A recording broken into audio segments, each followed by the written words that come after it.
Hello my Dimey babies! Welcome back to my channel. I am Intan Sahara. Today, we are going to talk about childbirth prediction. For those of you who have been married for so long and wondering, why can I have a child still? You might find the answer in this video. Also, for those of you who just got married and wondering about your first child gender, you've clicked on the right video. Not to forget, the singles out there, there's nothing wrong with wanting to know about your first child gender. This is an easy way to find out about it. Of course, there's a lot more other ways, but I'm here to guide you and give you some ideas and maybe answer to your whys. For those of you who don't have your Vedic birth chart, feel free to click on my description box below. I've provided a link for you to calculate your Vedic birth chart. Are you ready now? Let's dive in.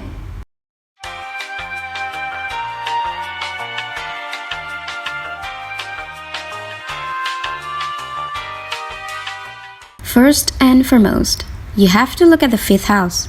If there's any good planet in the 5th house, like Jupiter, Venus, or Moon, then it shows that you will have a healthy child.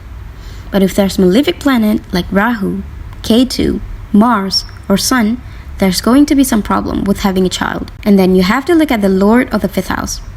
For example, if your 5th house is in the sign of Taurus, then it means that Venus is the Lord of your 5th house. Venus will affect your 5th house. Since Venus is a feminine planet, then your first child could be a female. Besides that, the placement of Venus in your birth chart could also be very important. For example, if it's in a malefic sign or if it conjuncts with malefic planet. The strength of Venus shows the gender of your child.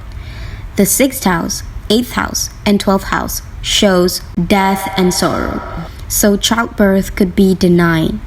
But if Venus placed in the 9th house, which originally ruled by Jupiter and shows fortune, then it shows a good sign for childbirth.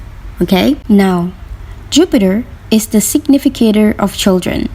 If Jupiter is placed in the 6th, 8th, or 12th house, which is the house that shows death and sorrow, or in conjunct with malefic planets like Rahu, Ketu, or Saturn, then it shows a bad result in having a child.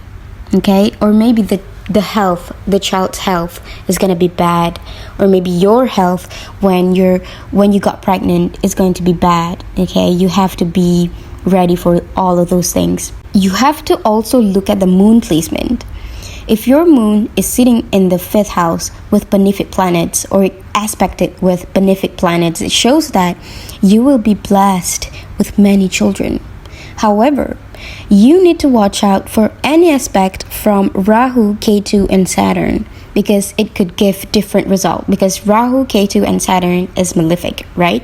So, if there is any conjunction or aspect from those malefic planets, it could shows that you're not going to be able to have a child, or you're going to have a child but later in life, or maybe you're going to have a child but not as much as you were supposed to be blessed with. Okay? And then you have to also look at the sign of Scorpio, Cancer, and Pisces. These are the signs that shows you have a chance to have a child with good aspects. For example, if your 5th house is in the sign of Scorpio, or your 5th house is in the sign of Cancer or Pisces, or if you have Jupiter in these signs, then it shows that maybe you have the chance to have a good child, a good amount of child, a healthy child, okay? And then you also have to look at Virgo, Aries, and Leo, because these planets, on the other hand, may hinder you from getting a child, may avoid you from getting a child. So my Dimey babies, I hope you love this video, and if you love this video, please give me a thumbs up and subscribe to my channel. I will see you guys on my next video. Ta-ta!